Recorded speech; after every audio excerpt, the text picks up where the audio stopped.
$30 for the Barren one. Her father's voice cracked across the square like a whip. Clara hit the wooden platform hard, knees splitting on the rough boards. Her mother's wedding dress, the one she'd been forced to wear, tearing at the seams. Blood ran down her shin. She didn't wipe it, didn't look up, didn't beg. She'd learned begging only made them hit harder. Behind her, somewhere in that silent crowd, her mother watched. Said nothing. Did nothing. This is the story of a woman sold like livestock who found everything she never dared to hope for. Subscribe now. Follow Clara's journey to the end and comment your city so I can see how far her story has traveled. Red Creek, Colorado Territory, Spring 1882. $30 for the Barren one. Clara's face hit the platform. Splinters bit into her cheek. Her father's boot pressed between her shoulder blades, grinding her down into the wood. "Stay down," he hissed. "And smile when they look at you." She tasted blood. Her lip had split against a nail head. The copper tang filled her mouth while the spring sun beat down on her neck and the crowd shuffled closer, boots scraping against the packed dirt of Red Creek's Market Square. "That's right, folks," her father's voice boomed above her. "Clara Louise Whitmore, 26 years old. Married 4 years to Henry Crawford of the Missouri Crawfords. Fine family, fine name." He paused. She knew what came next. Returned. The murmur rippled through the crowd like wind through dead grass. Clara pressed her forehead against the wood and counted her breaths. 1, 2, 3. "Barren as a salted field," her father continued. 4 years, not one child. The Crawfords tried everything. Doctors, prayers, pilgrimages. Nothing took. He kicked her hip, not hard enough to bruise, but hard enough to make her flinch. "But she can cook. So, keep her mouth shut. That's worth something to the right buyer." Someone laughed. Clara closed her eyes. Get through this. Just get through this. "I'm asking $30, her father announced. "But I'll take 20 if you haul her out of here tonight. I got no more use for her." $20. 4 years of marriage. 3 miscarriages she'd never told anyone about. 100 nights of Henry's fists. 1,000 prayers that went unanswered. $20. "Let me see your face." The voice came from her left, close. Clara didn't move. A rough hand grabbed her braid and yanked her head up. A man with tobacco-stained teeth and bloodshot eyes leaned in his breath, hot and sour against her skin. "Open your mouth," he said. Clara's jaw locked. "I said open." He squeezed her cheeks, forcing her lips apart. His thumb pushed past her teeth, pressing down on her tongue like she was a horse at auction. "Teeth are good," he announced to no one in particular. "How about the rest of her?" He reached for her collar. Clara bit down. The man screamed. Blood spurted from his thumb. He reeled back, clutching his hand, cursing and spitting. "You little—" His fist came fast. Clara saw it but couldn't dodge. The blow caught her temple and the world went white, then gray. Then she was on her back, staring up at the sky while voices roared around her. "Control your property, Whitmore." "Wild animal." "Teach her a lesson she won't." Her father's face appeared above her purple with rage. "You stupid girl! You stupid, worthless—" He raised his hand. $50. The voice cut through the chaos like a blade through silk. Everything stopped. Clara blinked. Blood trickled into her eye from a cut on her forehead. Through the red haze, she saw him. He stood at the edge of the crowd, tall, broad, trail dust on his coat and mud caked on his boots. A wide-brimmed hat threw shadows across his face, but she could see his eyes, gray, like storm clouds, like granite, like something old and tired and unbroken. $50, he said again. "Cash, now." Her father's hand lowered slowly. "Mister, I don't know who you are, but this girl I saw what she did." The stranger stepped forward. The crowd parted for him without being asked. "I also saw what he tried to do to her." He stopped at the edge of the platform and looked down at Clara. Not at her torn dress, not at the blood on her face. At her. "Can you stand?" Clara's throat closed. No one had asked her that in years. No one had cared whether she could or couldn't. Her voice cracked. "I think so." "Then stand." It wasn't a command. It was permission. Clara pushed herself up. Her arms shook. Her vision swam, but she stood. The stranger reached into his coat and pulled out a leather pouch. He counted out coins, 1, 2, 3, 4, 5 gold eagles, and set them on the platform at her father's feet. $50, he said. "She's coming with me." Her father's eyes went wide. $50 was more than he'd make in 3 months. More than Clara had ever been worth to him. "Now hold on." The tobacco-stained man pushed forward his injured hand wrapped in a dirty bandana. "I saw her first, and she owes me for this." He held up his bleeding thumb. "I want compensation." The stranger turned. He didn't speak, didn't move. Just looked at the man with those gray eyes, steady and cold, and absolutely still. The tobacco-stained man took a step back, then another. Then he turned and disappeared into the crowd without another word. The stranger looked at Clara's father. "We done here." Her father scooped up the coins. "She's yours. No refunds." "Didn't ask for one." Clara stood frozen on the platform. Blood dripped from her chin onto her mother's wedding dress. The dress her mother had forced her to wear this morning, saying, "At least look like you're worth something." Her mother. Clara turned, scanning the crowd. There, at the edge, half hidden behind a dry goods stall. Margaret Whitmore stood with her shawl pulled tight around her shoulders, watching her daughter be sold like livestock. Their eyes met. Clara waited. For a protest, a prayer, a single word. Her mother looked away first. She turned and walked into the crowd, her figure growing smaller and smaller until she disappeared around a corner and was gone. "Ma'am?" Clara turned back. The stranger stood at the edge of the platform, one hand extended toward her. Not grabbing, not demanding, offering. "My wagon's around back," he said. "Long ride ahead. Can you walk?" Clara looked at his hand. Calloused, scarred. A working man's hand. "Who are you?" "Name's Samuel Thornton. Folks call me Sam." He didn't lower his hand. "I got a ranch about 4 hours north, 5 children, no wife." He paused. "I'm not looking for that. I just need help. Someone steady. Someone who won't run." "Why me?" "Because you bit a man who tried to put his hands on you." Something flickered in his eyes. "My wife would have done the same." Clara's chest tightened. "Your wife?" "Passed 3 years back, fever." He said it flat like a fact, but she heard the weight beneath it. "I've been doing what I can with the children. It's not enough." "What makes you think I'll be any better?" "I don't." Sam's hand stayed steady. "But I figure anyone they'd sell in a town square has probably survived worse than 5 kids in a rundown ranch." Clara almost laughed. It came out as a sob instead. She took his hand. The wagon waited behind the blacksmith's shop, 2 tired mules and a buckboard with a torn canvas cover. Sam helped her up onto the seat, then handed her a canteen and a clean handkerchief. "For your face," he said. Clara pressed the cloth to her split lip. The bleeding had mostly stopped, but her cheek throbbed where the splinters had dug in. Sam climbed up beside her and took the reins. The mules started forward without being told, like they knew the way home. Red Creek fell away behind them. Clara didn't look back.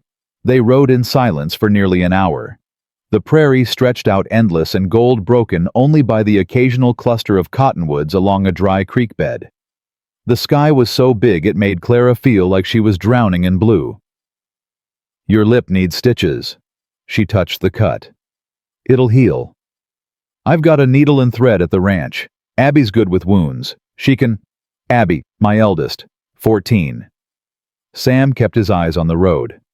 Then there's Tommy. He's 10. Ruth is 11. Grace is 8. And Lily, she's 4. 5 children. Clara tried to picture them. 5 faces, 5 personalities, 5 reasons to run. What happened to their mother? Sam's jaw tightened. Diphtheria.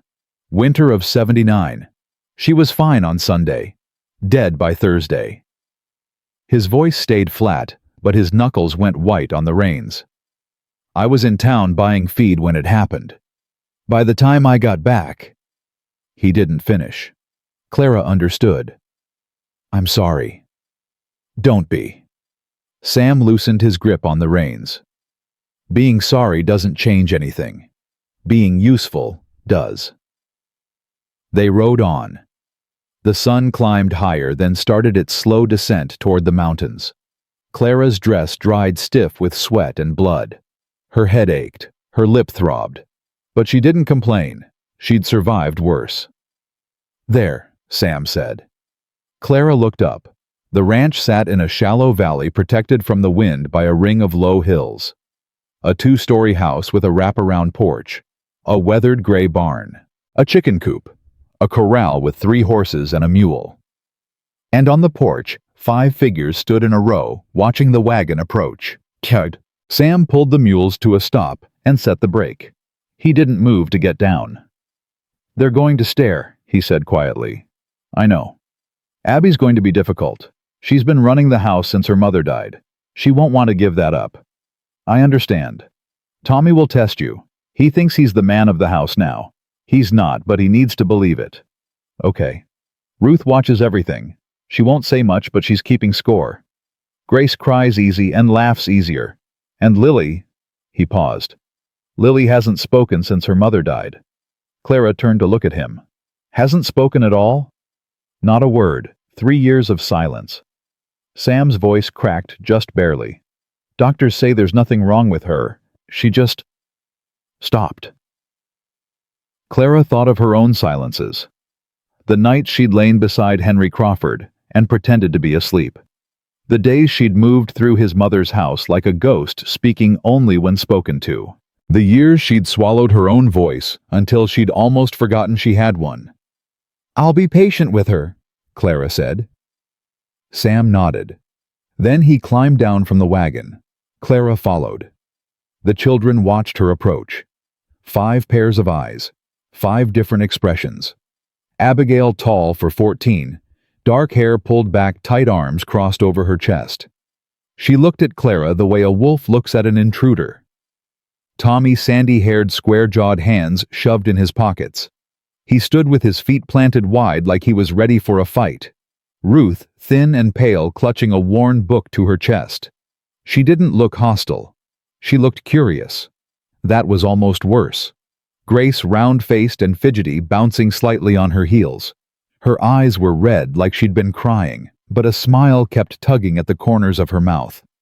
And Lily, tiny, dark-haired, hiding behind Abigail's skirt.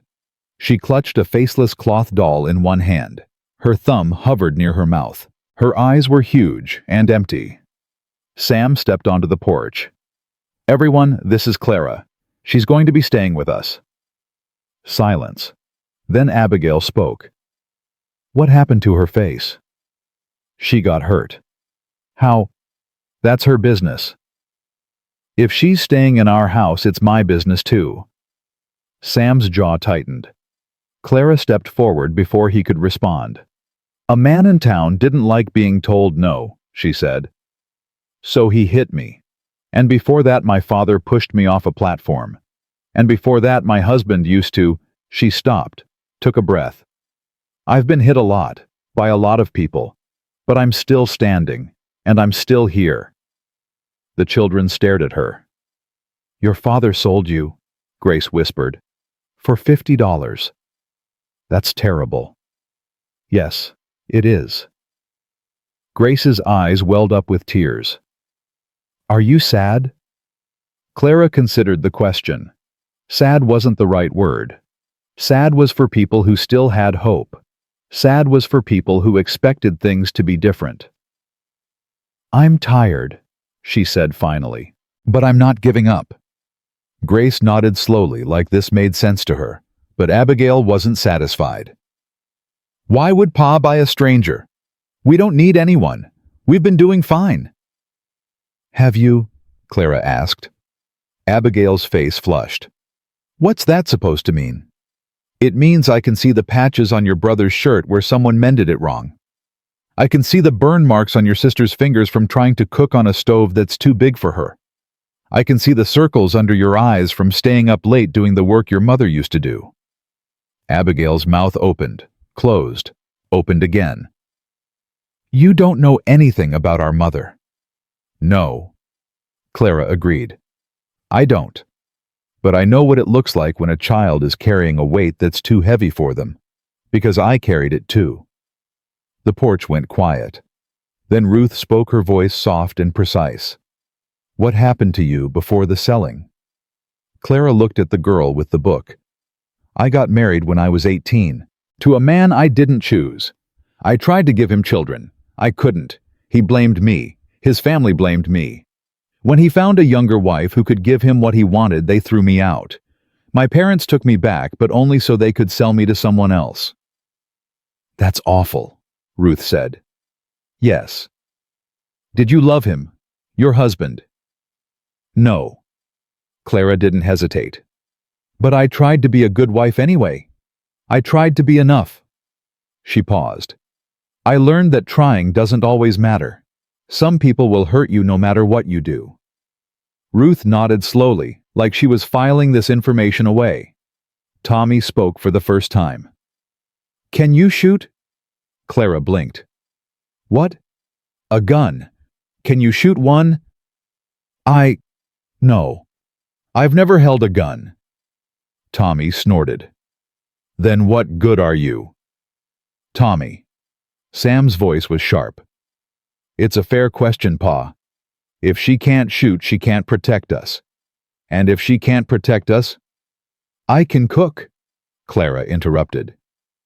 "I can clean. I can mend clothes the right way so they don't fall apart. I can read and write and do figures. I can tend a garden. I can birth a calf if I have to. And I can stay up all night with a sick child without complaining." She looked Tommy in the eye. "I might not be able to shoot a gun, but I can do a lot of things that matter." Tommy held her gaze for a long moment. Then he shrugged. "We'll see." He turned and walked into the house. Grace tugged on Clara's hand. "Don't mind Tommy. He's mean to everyone. It's not personal." "I'll remember that." "Are you hungry? I can make you something. I'm not very good at cooking, but I can make toast. Mostly." "Toast sounds wonderful." Grace beamed and ran inside. Ruth followed more slowly, still watching Clara with those measuring eyes. Only Abigail and Lily remained. Abigail hadn't moved. Her arms were still crossed, her jaw still tight. But something in her expression had shifted. Not acceptance, not yet, but something that might someday become it. "I'm not going to call you Ma," she said. "I don't expect you to. I'm not going to pretend you belong here. That's fine. And if you hurt any of them—" Abigail's voice cracked. "If you hurt them, I'll make you wish you'd never been born." Clara didn't flinch. "I believe you." Abigail stared at her for a long moment. Then she turned and walked inside, leaving Clara alone on the porch with Sam and Lily. The little girl hadn't moved. She still clutched her faceless doll, still hid behind where Abigail had been standing. Her eyes, huge and dark, watched Clara like she was something dangerous. Clara crouched down slowly, making herself smaller, less threatening. "Hello, Lily." Nothing. "That's a beautiful doll. Does she have a name?" Lily's fingers tightened on the fabric. "She doesn't have a face," Clara said gently. "I noticed that. Did something happen to it?" Still nothing, but Lily's gaze flickered to the doll, then back to Clara. "My mother gave me a doll once," Clara continued. A long time ago, before things got bad. She had yellow hair made of yarn and a blue dress. She paused. I had to leave her behind when I got married. I never saw her again. Lily's thumb crept toward her mouth. I bet your doll has been through a lot, Clara said. I bet she's seen some hard times. But she's still here, isn't she? Still with you. The tiniest nod, almost imperceptible. That's what matters, Clara said. Not whether she has a face, whether she stays. Lily looked at her for a long moment. Then she turned and walked inside, her small footsteps barely making a sound on the wooden boards. Clara straightened up. Sam stood at the edge of the porch watching her. That's the most she's responded to anyone in months, he said quietly. She's not broken. She's just waiting. For what? For someone who won't leave. Sam's eyes met hers. Something passed between them. Not attraction, not yet, but recognition. The look of two people who had learned the hard way that the world didn't owe them anything. The guest room's upstairs, he said. Second door on the left. You can wash up before supper. Thank you. Clara walked toward the door. Then she stopped. Mr. Thornton. Sam. Sam. She turned to face him. Why did you really buy me the truth? Sam was quiet for a moment. His eyes drifted to something beyond her, the horizon maybe, or a memory. 3 years ago, he said finally. I stood at my wife's grave and promised her I'd take care of our children, that I'd find a way to make things right. He paused. I've been failing that promise every day since. The house is falling apart. The kids are hurting. And I'm so tired I can barely see straight. He looked at her then, and she saw it, the exhaustion, the grief, the desperate hope he was trying so hard not to feel. When I saw you on that platform, he said, I didn't see damaged goods. I saw someone who'd been knocked down and was still fighting to get up. Someone who bit a man twice her size because she refused to be treated like property.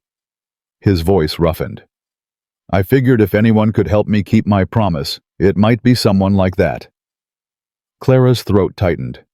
What if I can't? What if I'm not strong enough?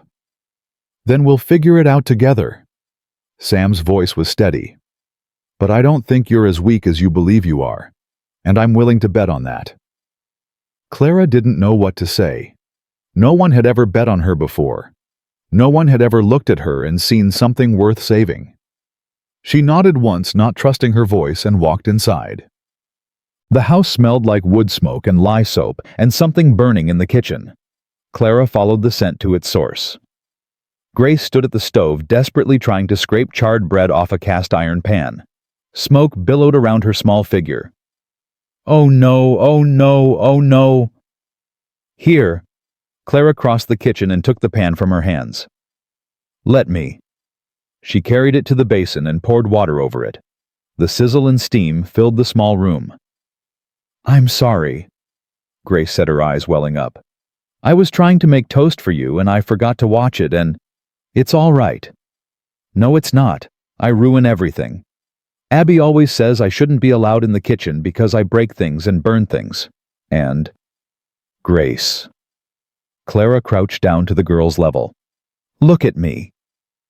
Grace looked. I've burned more bread than you can imagine.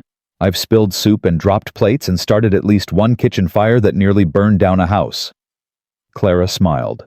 Learning to cook is just learning how to make mistakes without giving up. Grace sniffled. Really? Really? Now do you want to try again? I'll help you this time. A watery smile broke across Grace's face. Okay. They worked together. Clara guiding Grace's hands as she sliced bread, teaching her how to watch for the right moment to flip it, how to test the heat of the pan with a drop of water. By the time they finished, Ruth had appeared in the doorway, still holding her book. She watched them with an expression Clara couldn't quite read. You're good at that, Ruth said. At toast? At teaching. Mama used to teach Grace the same way. Ruth paused. She was patient, too. Clara's heart clenched. Your mother sounds like she was a wonderful woman. She was. Ruth's voice was soft. The best. She turned and left before Clara could respond. Dinner was chaos. The table was too small for 7 people. Tommy elbowed Grace, who spilled milk on Ruth, who snapped at Abigail, who glared at everyone equally. Lily sat at the corner, pushing food around her plate without eating. Sam presided over it all with the weary patience of a man who had given up on order long ago. Clara sat at the end of the table, watching. Learning. Tommy ate like he was afraid someone would take his food away. Grace talked with her mouth full. Ruth read her book between bites. Abigail barely touched her plate, too busy monitoring everyone else. And Lily. Lily sat perfectly still, her eyes on Clara. "All right," Sam said finally. "Dishes. Tommy, you're washing. Grace drying. Abigail." "I know." Abigail pushed back from the table. "I'll put the little ones to bed." She reached for Lily's hand, but Lily pulled away. She slid off her chair and walked around the table to where Clara sat. Everyone froze. Lily looked up at Clara with those huge dark eyes. Then she held out her faceless doll. Clara's breath caught. "You want me to hold her?" Lily nodded. Clara took the doll carefully like it was made of glass. "I'll keep her safe." Lily stared at her for another long moment. Then she turned and walked to Abigail, taking her sister's hand without protest. Abigail looked at Clara. Her expression was unreadable.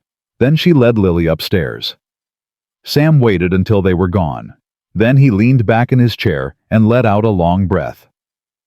"That's the first time she's let anyone touch that doll since Eliza died." Clara looked down at the worn fabric, the empty space where a face should be. Maybe she just needed someone who understood what it feels like to be incomplete. Sam didn't answer. But when Clara looked up, she saw something in his eyes she hadn't expected. Hope. That night, Clara lay in the guest room bed staring at the ceiling. The mattress was thin. The pillow smelled like cedar and dust. Through the window, she could see stars scattered across the sky like spilled salt. She held Lily's doll against her chest.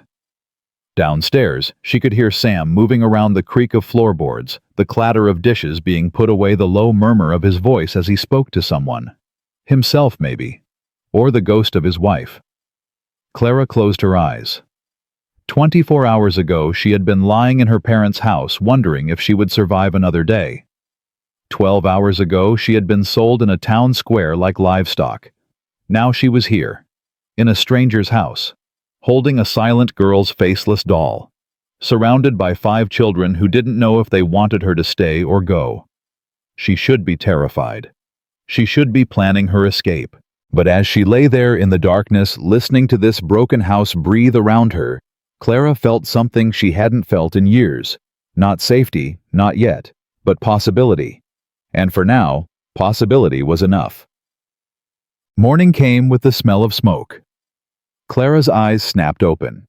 She was out of bed and halfway down the stairs before she was fully awake, her feet bare against the cold wood. The kitchen was hazy. Grace stood at the stove, tears streaming down her face, waving a towel at a smoking pan. "I was trying to make breakfast," she sobbed. "I wanted to surprise everyone but the eggs." Clara crossed the room and moved the pan off the heat. "It's okay. We can fix this." "No, we can't. I ruined everything. Again." "Grace." Clara knelt in front of her. "Look at me." The girl looked. "Do you know how many times I failed before I learned to cook? Hundreds, maybe thousands." Clara wiped the tears from Grace's cheeks. "The only difference between someone who can cook and someone who can't is that the person who can kept trying." Grace sniffled. "Promise? Promise." From the doorway, a voice spoke. "She's right." Clara turned. Sam stood there still in his work clothes, hat in hand. Behind him, Tommy and Ruth hovered watching. "Your mother burned plenty of meals when we first got married," Sam said. "She nearly set fire to our first house twice." A ghost of a smile crossed his face. "But she never gave up, and neither will we." Grace ran to her father and buried her face in his shirt. He wrapped an arm around her, his eyes finding Clara's over the top of his daughter's head. "Thank you," he mouthed. Clara nodded. Then she turned back to the stove and started making breakfast. By noon, Clara had learned the rhythm of the house. Ruth liked to read by the window in the morning when the light was best. Tommy disappeared to the barn as soon as his chores were done, preferring the company of horses to people. Grace followed Clara everywhere, chattering constantly about everything and nothing. Abigail kept her distance, watching from doorways and around corners, cataloging every move Clara made. And Lily. Lily sat on the porch, with her faceless doll staring out at the mountains. Clara brought her lunch: a slice of bread with butter and honey, a cup of milk. Lily didn't look up. Clara sat down beside her, leaving space between them. She didn't speak, didn't try to draw the child out, just sat there sharing the silence. After a while, Lily picked up the bread and took a small bite. Clara smiled to herself and looked out at the mountains. That evening, Abigail cornered her in the kitchen. "What are you doing?" Clara didn't turn from the dishes she was washing. "Cleaning up after dinner." "That's not what I mean." Abigail moved closer. "What are you really doing here? What do you want?" "I want a place to sleep and food to eat, same as anyone." "People don't just show up out of nowhere and start being nice. There's always an angle." Clara set down the dish she was holding and turned to face the girl. "You're right," she said. "People usually do want something. Your father wanted help with his children. I wanted to get away from a family that sold me for $50. She paused. "But here's what I don't want. I don't want to replace your mother. I don't want to pretend I know what I'm doing. And I don't want to fight with you every day." Abigail's eyes narrowed. "Then what do you want?" "I want to be useful, that's all." Clara picked up the dish again. "I've spent my whole life being told I wasn't enough. I'm tired of it. If I can be useful here, if I can help, then maybe that means something. Maybe that proves they were wrong." Abigail was quiet for a long moment. Then, "Mama used to wash the dishes that way too, with the big ones first." Clara looked down at the serving platter in her hands. "It's more efficient," she said. "The big ones take the longest to dry." "That's what Mama said." Silence stretched between them. "I'm not trying to be her," Clara said softly. "I know." Abigail's voice cracked. "That's what makes it worse. If you were trying, I could hate you for it. But you're not. You're just you. Is that bad?" Abigail didn't answer. She turned and walked out of the kitchen, her footsteps fading up the stairs. Clara stood there for a long time, hands in the soapy water, heart heavy in her chest. That night, a storm rolled in from the mountains. Thunder cracked across the sky. Lightning lit up the windows in bursts of white. Rain hammered against the roof like 1,000 fists. Clara lay in bed listening to the chaos, unable to sleep. Then she heard it. A small sound, barely audible beneath the thunder. Crying. She was up and moving before she could think. The sound led her to the children's room, the one Grace and Lily shared. Grace was sitting up in bed, tears streaming down her face, hands clamped over her ears. "I hate storms," she sobbed. "I hate them. I hate them. I hate—" "Shh." Clara sat on the edge of the bed and pulled the girl into her arms. "It's okay. I've got you. The thunder's so loud." "I know, but it can't hurt you. It's just noise." "Mama used to sing when there were storms." Grace hiccuped. "She'd sing and hold us until it was over." Clara's throat tightened. "What did she sing?" "I don't remember.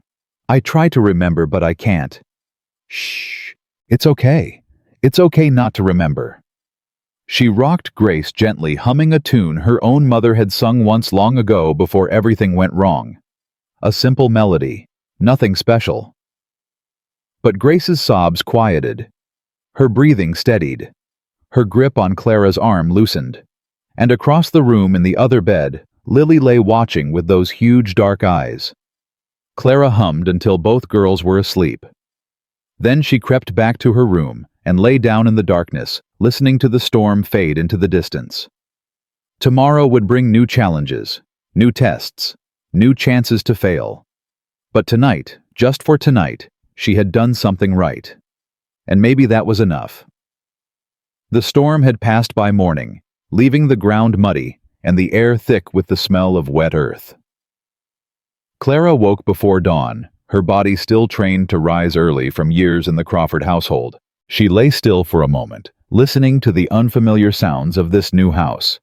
The creak of settling wood, the distant crow of a rooster, the soft footsteps of someone already awake downstairs. She dressed quickly and made her way to the kitchen. Sam stood at the stove struggling with a coffee pot that seemed determined to defeat him. Grounds spilled across the counter, water dripped onto the floor. He muttered something under his breath that Clara pretended not to hear. "Let me," she said. He stepped back without argument. "Never could get the hang of this thing. Eliza always—" He stopped, swallowed. "She always made the coffee." Clara took the pot from his hands. "Go sit, I'll bring it to you." Sam hesitated like he wasn't used to being told what to do in his own kitchen. Then he nodded and walked to the table, lowering himself into a chair with the weariness of a man who hadn't slept well in years. Clara worked in silence, cleaning up the spilled grounds, measuring fresh ones, setting the water to boil. By the time the coffee was ready, gray light had begun to seep through the windows. She poured 2 cups and set one in front of Sam. "Thank you," he said. "It's just coffee." "No." He wrapped his hands around the cup, but didn't drink. "Thank you for last night. Grace told me you stayed with her during the storm, that you sang to her." Clara sat down across from him. She needed someone. She needed her mother. Sam's voice was rough. "They all do. And I can't—" He broke off, jaw tight. "I don't know how to be what they need. You're their father. That's enough." "Is it?" He looked up, and Clara saw the doubt in his eyes, the fear. "Abby won't talk to me anymore. Tommy's angry all the time. Ruth hides in her books. Grace cries over everything. And Lily—" His voice cracked. "Lily won't even look at me most days, like I remind her of something she's trying to forget." Clara didn't know what to say. She knew about loss, about grief, about the way it could hollow you out until there was nothing left but the shell of who you used to be. But she didn't know how to fix it. She wasn't sure anyone could. "When my husband first started hitting me," she said quietly, "I thought it was my fault. I thought if I could just be better, quieter, smaller, more useful, he would stop." Sam's hands tightened on his cup. "He didn't stop," Clara continued. "He never stopped. Because it was never about what I did or didn't do. It was about him. His anger, his fear, his need to control something." She paused. "Your children aren't pulling away because of something you did wrong. They're pulling away because they don't know how to carry what they're feeling. And neither do you." Sam was silent for a long moment. "Eliza would have known what to do," he said finally. "She always knew." "Maybe. Or maybe she would have been just as lost as you are." Clara met his eyes, his. "Grief doesn't come with instructions. You just have to survive it long enough for it to become something you can live with." Sam held her gaze. Something passed between them, not understanding exactly, but the beginning of it. The recognition that they were both broken in ways that might never fully heal. "How did you survive it?" he asked. "Your husband, your family, everything they did to you." Clara looked down at her coffee. "I don't know if I did. Some days it feels like I'm still in the middle of it, still waiting for someone to hit me, still expecting the worst." She lifted her cup and took a sip. "But I'm still here. That has to count for something." Sam nodded slowly. "It does." They sat in silence as the sun rose higher and the house began to stir around them. The first to appear was Tommy Boots, already on, heading for the back door without a word. Sam called after him. "Breakfast first." "Not hungry." "Tommy." The boy stopped, his back still turned. "What?" Sit down, eat something, then you can go. For a moment, Clara thought Tommy would argue. But something in his father's voice must have reached him because he turned and walked to the table, dropping into a chair with exaggerated reluctance. Clara stood. "I'll make eggs." "You don't have to," Sam started. "I want to." She moved to the stove, grateful for something to do with her hands. Behind her, she could hear Tommy fidgeting, the chair creaking as he shifted his weight. "So," Tommy said, "you're staying." Clara cracked an egg into the pan. "Looks like it." "For how long?" "I don't know." "That's not an answer." "It's the only one I have." Tommy was quiet for a moment. Then, "Pa says you got sold. Like a horse." Clara's hand faltered on the spatula. "That's right." "Did it hurt?" She turned to look at him. He was staring at the table, picking at a splinter in the wood, but she could see the tension in his shoulders. The way he was holding himself still, like he was bracing for something. "Yes," she said. "It hurt." "More than getting hit?" Clara's chest tightened. "Different. Getting hit hurts your body. Getting sold hurts something else, something deeper."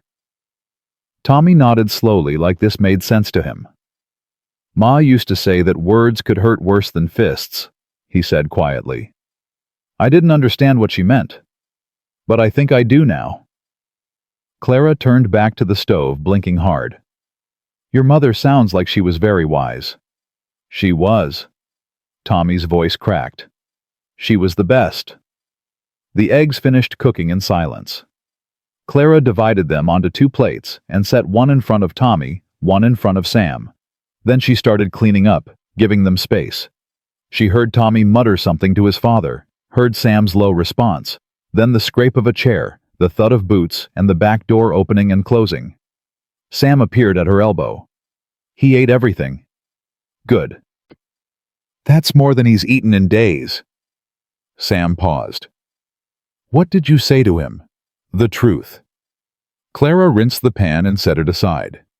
"He asked if getting sold hurt. I told him yes." Sam was quiet for a moment. "He's been angry since Eliza died. Angry at me, at God, at the whole world. I didn't know how to reach him." "Maybe he doesn't need to be reached. Maybe he just needs to know he's not alone in being angry." Sam looked at her with an expression she couldn't quite read. Then he nodded and walked outside to start his chores. Clara watched him go, her hands still wet from the washing. This was not her family. This was not her home. But something was shifting. Slowly. Carefully. Like the first green shoots pushing through frozen ground. She didn't know if it would last. She didn't know if she would stay. But for now, she would keep trying. The morning passed in a blur of small tasks. Clara swept the floors, scrubbed the pots from the night before, mended a tear in one of Grace's dresses. The work was familiar, almost comforting. She had spent years being useful in other people's houses. At least here, no one hit her for doing it wrong. Around midday, Ruth appeared in the kitchen doorway, her book clutched to her chest as always. "Can I ask you something?" Clara set down the dress she was mending. "Of course." Ruth walked closer, her eyes fixed on Clara with that unsettling intensity. "When you were married, did you love your husband?" Clara considered the question. It deserved an honest answer. "No," she said. "I tried to. I wanted to. But love isn't something you can force." "Then why did you marry him?" "Because I didn't have a choice. My father owed his family money. I was the payment." Ruth's brow furrowed. "That's not fair." "No, it's not. Mama and Pa loved each other." Ruth's voice softened. "Really loved each other. You could see it in the way they looked at each other, the way they touched." She paused. "Do you think you could ever love someone like that?" Clara's heart ached. "I don't know. I've never had the chance to find out." Ruth nodded, slowly processing this. Then she asked, "Do you think Pa could love someone again? After Mama?" Clara's breath caught. That's not for me to say. But what do you think? Clara looked at the girl, this quiet, watchful child who saw too much and said too little. I think your father has a lot of love in him, she said carefully. I think he loves you and your brothers and sisters more than anything in the world. But I think he's scared. Scared that loving someone new would mean forgetting your mother. And he would never want to do that. Ruth's eyes glistened. I don't want him to forget her either. He won't. None of you will. Your mother is part of this family, even if she's not here anymore. Loving someone new doesn't erase that. It just means your hearts are big enough to hold more. A tear slipped down Ruth's cheek. She wiped it away quickly, like she was embarrassed. I miss her, she whispered. Every day. I wake up and for a second I forget she's gone. And then I remember, and it's like losing her all over again. Clara opened her arms. Ruth hesitated. Then she stepped forward and let Clara hold her. They stayed like that for a long moment, the girl's thin shoulders shaking with silent sobs. Clara stroked her hair and said nothing because there was nothing to say. Some grief was too big for words. When Ruth finally pulled back, her eyes were red, but her expression was calmer. Thank you, she said. For what? For not telling me it gets better. Everyone says that. But it doesn't feel better. It just feels different. Clara nodded. Different is something. It's not nothing. Ruth almost smiled. Then she walked out of the kitchen, her book still pressed to her chest, and disappeared up the stairs. Clara sat back down and picked up the dress she'd been mending. Her hands were trembling. She had spent years being told she couldn't have children, that she was broken, worthless, barren. But Ruth had come to her, had trusted her with something fragile and precious. Maybe being a mother wasn't about giving birth. Maybe it was about showing up, about being there when someone needed you. Maybe she wasn't as broken as she'd always believed. The afternoon sun had just started its descent when the riders came. Clara was hanging laundry behind the house when she heard the hoofbeats. 2 horses moving fast. She dropped the shirt she was holding and walked around to the front of the house, wiping her hands on her apron. 2 men sat astride matching bay horses. They wore town clothes, clean coats, polished boots, hats that had never seen a day's real work. One was young, maybe 25, with the soft features of someone who had never missed a meal. The other was older, harder, with cold eyes that swept over Clara like she was furniture. Afternoon, the younger one said. This the Thornton place? It is. We're looking for Samuel Thornton, business matter. Clara's stomach tightened. He's in the barn, I'll fetch him. No need. The older man swung down from his horse. We'll wait. He walked past her like she wasn't there, his eyes scanning the property with the calculating gaze of a man pricing cattle at auction. The younger one followed, tipping his hat to Clara with a smile that didn't reach his eyes. Clara found Sam in the barn brushing down one of the horses. There are men here to see you. Sam's hand stilled on the brush. What kind of men? Town men. They said it's a business matter. Sam's jaw tightened. He set down the brush and walked past her, his stride long and tense. Clara followed. The 2 men stood on the porch now, making themselves comfortable like they owned the place. The older one had his hands in his pockets. The younger one was examining the railing, running his finger along the wood like he was checking for dust. Sam stopped at the bottom of the porch steps. Help you, gentlemen. The older man smiled. It wasn't a pleasant expression. Mr. Thornton, my name is Silas Crenshaw. This is my associate, Mr. Polk. We represent the Western Colorado Land Company. Sam didn't react. Never heard of it. We're new to the area. Expanding operations. Crenshaw pulled a folded paper from his coat pocket. We've been acquiring properties in this valley. Good grazing land, water access. Your ranch has both. It's not for sale. Everything's for sale, Mr. Thornton. It's just a matter of finding the right price. Sam's eyes hardened. I said it's not for sale. Crenshaw's smile didn't waver. Perhaps you should hear our offer before you... I heard enough. Sam stepped onto the first porch step, putting himself at eye level with Crenshaw. This land belonged to my father. He built this house with his own hands. I was born in the bedroom upstairs. My wife is buried on that hill. He pointed toward the distant ridge, where a small wooden cross was barely visible against the sky. You could offer me $1 million, and I still wouldn't sell. Crenshaw's smile faded. That's unfortunate. For who? For you, Mr. Thornton. Crenshaw refolded the paper and tucked it back into his pocket. We've found that landowners who refuse our initial offers often reconsider, once they've had time to think about the alternatives. The threat hung in the air like smoke. Sam didn't blink. Is that so? It is. Crenshaw tipped his hat. We'll be in touch. He walked down the porch steps and mounted his horse. Polk followed, casting one last look at Clara before climbing into his saddle. They rode away without another word.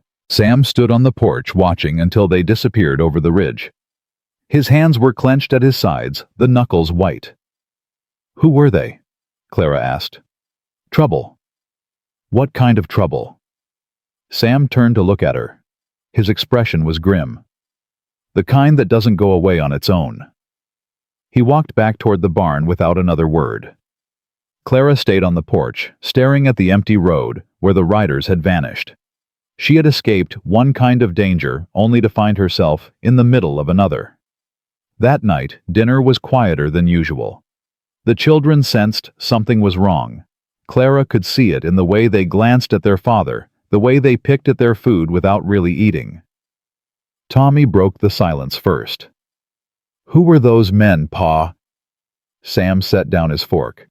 Nobody you need to worry about. They looked like trouble. Tommy, I'm not a kid anymore, Pa. I saw how you looked at them. I saw how they looked at our land. Tommy's jaw was set, his eyes hard. If something's happening, I deserve to know.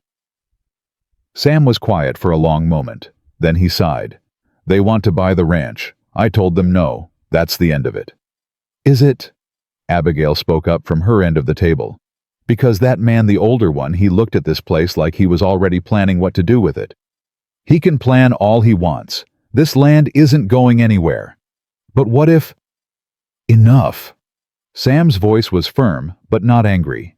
I've handled men like them before. They think they can scare us into selling. They're wrong. The children exchanged glances but didn't argue. After dinner, Clara found Sam on the front porch, staring out at the darkening fields. She stood beside him in silence for a moment, watching the stars begin to appear. You're worried, she said. I'm careful. There's a difference. Is there... Sam turned to look at her. In the dim light, she could see the lines of exhaustion on his face, the weight of responsibility he carried every day. Eliza and I built this place from nothing, he said quietly. We cleared the land, dug the well, raised the walls. She planted that garden by the kitchen window. He pointed to a patch of dark earth barely visible in the fading light. Said she wanted to see something growing every morning when she woke up. Clara's heart ached. It's a good piece of land. It's more than land. It's everything, every memory, every moment. It's all tied up in this place. He paused. I can't lose it. I won't. You won't, Clara said. Not without a fight. Sam looked at her. You don't even know what you'd be fighting for. I know what it feels like to lose everything. To have people take things from you because they can. Clara met his eyes. I know what it's like to be powerless. And I know I never want to feel that way again. Something shifted in Sam's expression. Something softened. You're stronger than you look, he said. I had to be. They stood together in the darkness, watching the stars wheel overhead. Thank you, Sam said finally. For what? For being here. For trying. He paused. For not running. Clara almost smiled. Where would I go? Anywhere. Somewhere easier. Easier doesn't mean better. Clara turned to face him. I spent my whole life looking for easier. Looking for someone to save me. It never worked. The only person who can save you is yourself. Sam was quiet for a long moment. Then he reached out and took her hand. It wasn't romantic. It wasn't a promise of anything more. It was just human contact, warm and steady and real. Clara didn't pull away. They stood like that for a while, two damaged people holding on to each other in the dark. Then Sam released her hand and stepped back. Get some sleep, he said. Tomorrow's going to be a long day. They're all long days. Yeah. A ghost of a smile crossed his face. They are. He walked inside, leaving Clara alone on the porch. She stayed there for a long time, listening to the night sounds, feeling the cool breeze on her skin. She didn't know what the future held. She didn't know if those men would come back. She didn't know if she would ever truly belong here. But she knew one thing. She wasn't going to run. Not this time. The next morning started like any other. Clara woke before dawn, made coffee, started breakfast. The children trickled downstairs one by one. Grace first, then Ruth, then a sullen Tommy, who grabbed a biscuit and headed for the barn without a word. Abigail was last as always. She stood in the kitchen doorway, watching Clara work. You're still here. Clara didn't look up from the eggs she was frying. Did you expect me to leave? Most people would have. After those men came yesterday. Abigail walked closer. Pa's been threatened before. By drought. By sickness. By people who thought they could take what wasn't theirs. They always leave eventually. The threats. The helpers. Abigail's voice was flat. After Mama died, Pa hired 3 different women to help with us. They all left. The first one lasted 2 weeks. The second one made it a month. The third one didn't even unpack her bags. Clara finally turned to look at her. Why did they leave? Because it's hard. Because we're difficult. Because... Abigail's voice cracked. Because we weren't worth staying for. Clara set down the spatula and faced the girl fully. Listen to me, she said. I've been beaten. I've been starved. I've been sold in a public square like livestock. I've had people tell me I was worthless every day for years. She stepped closer. You think you can scare me away? You think a few hard days are going to make me run? Abigail's chin trembled. You don't know. I know plenty. I know you're 14 years old and you've been trying to hold this family together since you were 11. I know you're exhausted and scared and angry at the world for taking your mother away. I know you don't trust me, and I don't blame you for it. Clara reached out and took Abigail's hand. But I'm not going anywhere. Not because I have to stay. Because I choose to. Abigail stared at her. Tears welled in her eyes, but she blinked them back fiercely. Why? She whispered. Why would you choose this? Clara squeezed her hand. Because you're worth it. All of you. Even when you're difficult. Even when it's hard. Abigail's composure cracked. A sob escaped her, raw and broken, and full of years of suppressed grief. Clara pulled her close and held her while she cried. They stayed like that for a long time, the eggs forgotten on the stove, the morning light growing brighter around them. When Abigail finally pulled back, her face was red and swollen, but something in her eyes had changed. I'm sorry, she said, for being so... Don't apologize for protecting yourself. That's what survivors do. Abigail wiped her face with the back of her hand. You really think we're survivors? Clara smiled. I know we are. Abigail nodded slowly. Then she turned and walked toward the stairs. At the doorway she stopped. Clara! Yes. The eggs are burning. Clara spun around. Smoke was rising from the pan, the eggs charred black on the bottom. Oh no! Behind her, Abigail laughed. It was a small sound rusty from disuse, but it was real. Clara scraped the ruined eggs into the slop bucket and started over. But she was smiling too. That afternoon, Clara was in the garden when she heard it. A small voice. So quiet she almost missed it. "Flower." Clara's hands froze in the dirt. She turned slowly. Lily stood at the edge of the garden, her faceless doll clutched to her chest. She was pointing at a cluster of wildflowers that had pushed up through the soil, purple and yellow and stubborn against the spring wind. "Flower," Lily said again. Clara's heart stopped. "Yes?" she whispered. "Yes, sweetheart. That's a flower." Lily looked at her, those huge dark eyes so full of things she couldn't say. Then she spoke again. "Pretty." Clara's vision blurred with tears.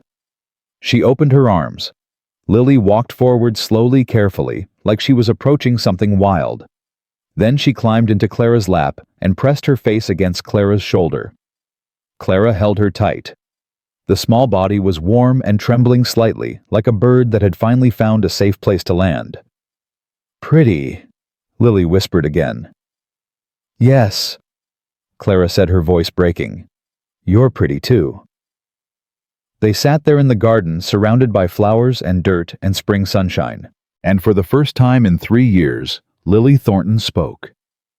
When Sam came in from the fields that evening, Grace met him at the door, bouncing with barely contained excitement. "Pa, you have to come see." "What is it? What's wrong?" "Nothing's wrong. Something's right." Grace grabbed his hand and pulled him toward the kitchen. "Come on." Sam followed, bewildered, as Grace dragged him through the house to the back door. Clara stood in the garden with Lily in her arms. The little girl's face was pressed against Clara's neck, but when she heard her father's boots on the porch, she lifted her head. "Pa," she said. Sam froze. "Pa," Lily said again. "Flower." Sam made a sound, half sob, half laugh, and crossed the distance between them in 3 long strides. He gathered both Clara and Lily into his arms, holding them so tight Clara could barely breathe. "She spoke," he said, his voice cracked and raw. "She spoke." "She did." "How? What did you—" "I didn't do anything." Clara shifted Lily in her arms. She was ready. She just needed to know it was safe. Sam pulled back, his eyes wet, his face transformed. He looked younger somehow, lighter, like a weight he'd been carrying for years had suddenly lifted. "Thank you," he said. "Thank you." Clara shook her head. "Don't thank me. Thank her. She's the brave one." Sam looked at his daughter, really looked at her, and smiled. "Yeah," he said softly. "She is." That night, after the children were in bed, Sam found Clara on the porch again. She had made it her place, this wooden stretch overlooking the dark fields. It was where she came to think, to breathe, to remember that she was still alive. Sam sat down beside her. "I've been thinking," he said. "About what?" "About what you said, about choosing to stay." He was quiet for a moment. "I didn't choose Eliza. Not really. Our families arranged the match when we were young. I was 17. She was 15. Clara waited, but I fell in love with her anyway. Somewhere along the way, the arrangement became something real." Sam's voice was soft. "She used to say that love wasn't about finding the right person. It was about becoming the right person for someone else." Clara's throat tightened. "She sounds wise." She was. Wiser than me anyway. Sam turned to look at her. "I don't know what's happening here. Between us. I don't know if it's gratitude or convenience or something else." Clara's heart beat faster. "Neither do I. But I know I don't want you to leave." Sam's eyes held hers. "And not just because of the children. Because of you." Clara didn't know what to say. Words felt too small for what she was feeling. "I'm not asking for anything," Sam continued. "I'm not expecting anything. I just wanted you to know." Clara reached out and took his hand the same way she had the night before. "I'm not going anywhere," she said. Sam's fingers tightened around hers. They sat together in the darkness, two people who had lost everything slowly finding something new. It wasn't love, not yet, but it was the beginning of it. 2 weeks passed and the Thornton Ranch began to feel less like a stranger's house and more like something Clara couldn't quite name. Not home, she wasn't ready for that word yet, but something close, something fragile and growing. Lily spoke more each day. Small words at first, flowerbird cookie paw, then longer phrases that made everyone stop and listen like they were hearing music after years of silence. Grace taught her to say butterfly, and clapped so hard when she managed it that Lily laughed. A real laugh. The sound of it made Sam turn away and wipe his eyes when he thought no one was looking. Ruth started leaving her book behind, sometimes choosing instead to sit beside Clara in the kitchen and ask questions. About cooking, about sewing, about what it was like to grow up in Missouri. Clara answered everything honestly, even the hard parts. And Ruth listened with that quiet intensity that reminded Clara of a scholar studying for an exam she desperately wanted to pass. Tommy remained difficult, but his edges had softened. He still disappeared to the barn, most mornings still spoke in grunts more often than words, but he had started bringing Clara small things, a perfect egg from the henhouse, a wildflower he claimed he'd found by accident, a piece of wood he was learning to carve. He never said why. He didn't have to, and Abigail had stopped watching Clara like she was waiting for her to fail. Instead, she had started watching her like she was trying to understand something. Like Clara was a puzzle she couldn't quite solve but wanted to. It was good. Better than good. It was the closest thing to peace Clara had known in years. Which was why, of course, it couldn't last. The letter arrived on a Tuesday. Sam had gone into town for supplies, taking Tommy with him. Clara was in the kitchen with Abigail, teaching her how to make the buttermilk biscuits that Grace had been begging for all week. Ruth was reading by the window. Grace and Lily were outside chasing chickens and shrieking with laughter. The knock at the door came just after noon.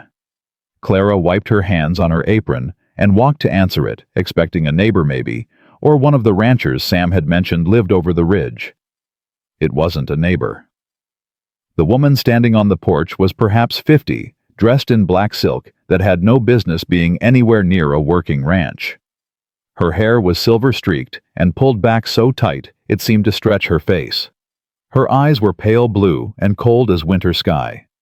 Beside her stood a younger woman, 19 maybe 20, with a round face and a swollen belly that pushed against the fabric of her traveling dress. Clara's blood turned to ice. "Well," the older woman said, her voice dripping with false sweetness. "So this is where you ended up." Clara couldn't speak, couldn't move, couldn't breathe. "Aren't you going to invite us in?" The woman smiled, but it didn't reach her eyes. "After all, we've come such a long way. Who are you?" The voice came from behind Clara. Abigail had appeared in the hallway, her flour-dusted hands clenched at her sides. The older woman's smile widened. "I'm Eugenia Crawford. This is my daughter-in-law, Violet." She gestured to the pregnant young woman. "And that," she pointed at Clara with one gloved finger, "is my former daughter-in-law, the one who couldn't give my son what he needed." Clara found her voice. "Get off this property." "Is that any way to greet family?" "You're not my family. You never were." Eugenia's smile didn't falter. "Perhaps not. But I am the grandmother of any children you might claim to have. And I've heard some interesting rumors about this place, about a barren woman playing mother to a widower's brood." Clara's hands shook. "What do you want?" "Just to see how you're getting on." Eugenia looked past her into the house, taking in the worn furniture, the simple decorations, the lack of anything expensive or fine. "My goodness, you've certainly come down in the world, haven't you? I'd rather live in a shack than spend another day in your house." Eugenia's expression hardened. "Careful, girl.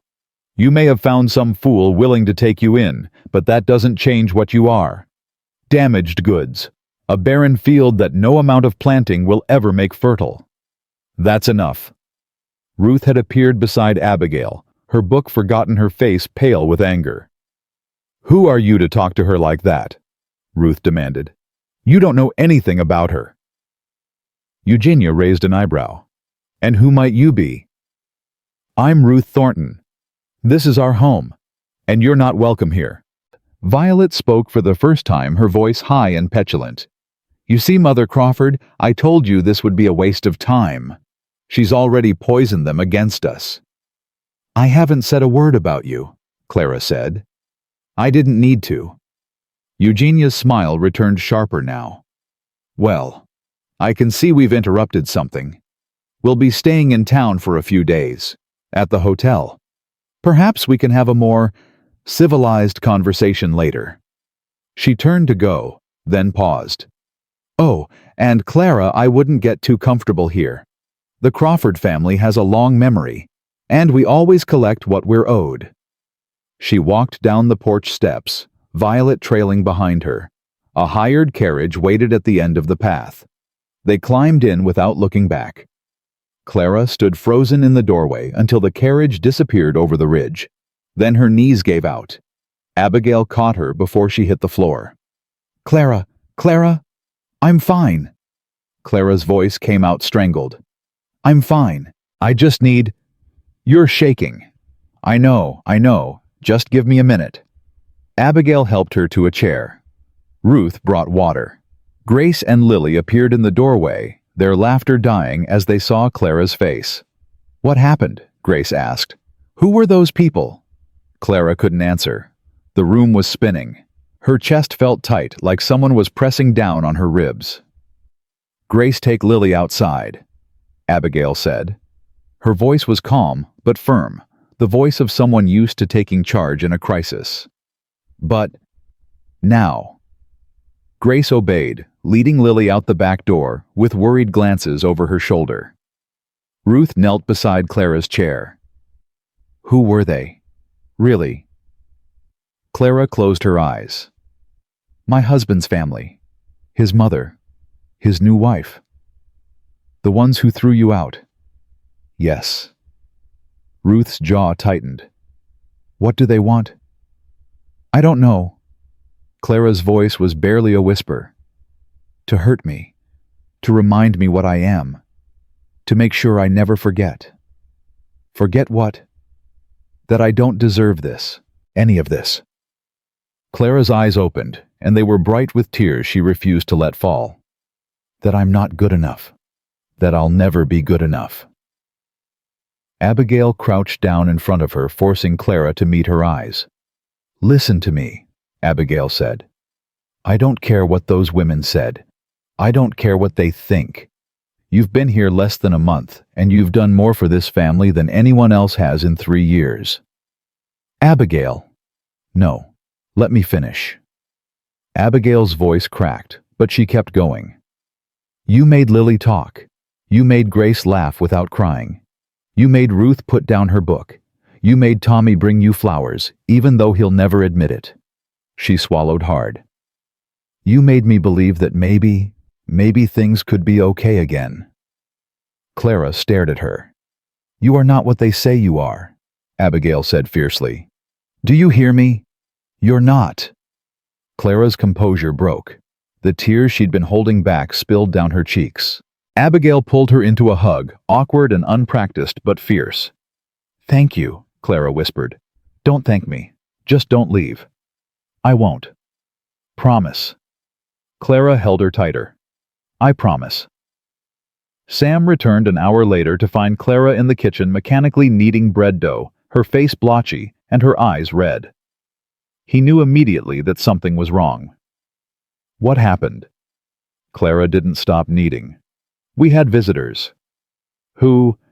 "My mother-in-law, former mother-in-law." Clara's hands pressed harder into the dough. "And my husband's new wife." Sam went still. "What did they want?" "To remind me of my place." Clara's voice was flat. "To make sure I knew I hadn't escaped. That I'll never escape." Sam walked to her and gently took her hands, stopping their frantic motion. "Look at me." Clara looked. You are not theirs anymore, Sam said. You're not property. You're not a thing to be owned or traded or thrown away. She said the Crawford family always collects what they're owed. She can say whatever she wants. She has no power here. You don't know her. You don't know what she's capable of. Sam's jaw tightened. Then tell me. Clara pulled her hands away and wrapped her arms around herself. After Henry threw me out, I had nowhere to go. My parents took me back, but only because they hoped to sell me again. Someone with money. Someone who wouldn't care about my condition. Your condition? Clara laughed bitterly. I'm barren, remember. Can't give anyone children. That's all I was ever worth to any of them. A broodmare who couldn't breed. Clara. Eugenia made sure everyone knew. She told every family in Missouri, every potential suitor, every matchmaker. She spread rumors about me that I was cursed, that I was unclean, that any man who touched me would be struck barren himself. Clara's voice shook. She destroyed me, and she enjoyed it. Sam's hands clenched into fists. She won't touch you here. You can't promise that. I can. He stepped closer. I can, and I will. This is my land, my home, and you're under my protection now. Clara looked up at him. Why? Why would you fight for me? Because you're worth fighting for. The words hung in the air between them. Clara's breath caught. Sam, I mean it. Sam's voice was rough with emotion. I don't care what they say about you. I don't care what you can or can't give. You've given my children something I couldn't give them. You've given them hope. That's not. And you've given me something too. Sam reached out and touched her face, his calloused thumb brushing her cheek. Something I didn't think I'd ever feel again. Clara's heart hammered against her ribs. What? Sam didn't answer with words. He kissed her. It was gentle, careful, like he was asking permission with every movement. Clara froze for one heartbeat. Then she kissed him back. When they finally pulled apart, both of them were breathing hard. I'm sorry, Sam said. I shouldn't have. Don't apologize. Clara's voice was shaky but certain. Don't ever apologize for that.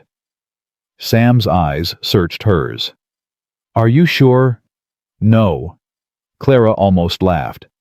I'm not sure of anything, but I know I don't want you to stop. Sam smiled a real smile, the first one she'd ever seen, that reached his eyes. Then I won't. The trouble came 3 nights later. Clara woke to the smell of smoke. She was out of bed and running before she was fully conscious, her bare feet slapping against the wooden floor. The hallway was dark, but through the window she could see an orange glow coming from somewhere outside. The barn. She threw open the front door and stopped cold. Flames were consuming the barn, licking up the walls, devouring the hay and the wood and everything inside. The horses screamed in terror.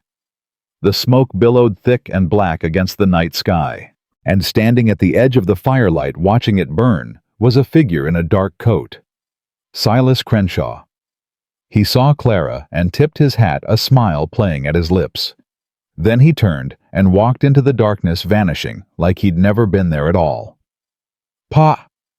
Tommy's voice split the night. Pa, the barn! Sam burst out of the house, pulling on his boots as he ran. Get the horses out, Tommy, the well water now. Everything became chaos. Clara ran toward the barn without thinking. The heat hit her like a wall, but she pushed through, grabbing the bridle of the first horse she could reach and dragging it toward the door. The animal was wild with fear, rearing and kicking, but she held on. Easy, easy, come on. She got the horse outside and went back for another, then another. Her lungs burned from the smoke, her skin blistered from the heat, but she didn't stop. She couldn't stop. By the time they got the last horse out, the barn was beyond saving. They stood in a line, Sam, Clara, Tommy, Abigail, Ruth, passing buckets of water, hand over hand, trying to keep the flames from spreading to the house. Grace stood on the porch with Lily, both girls crying, holding each other tight. It took hours to put out the fire.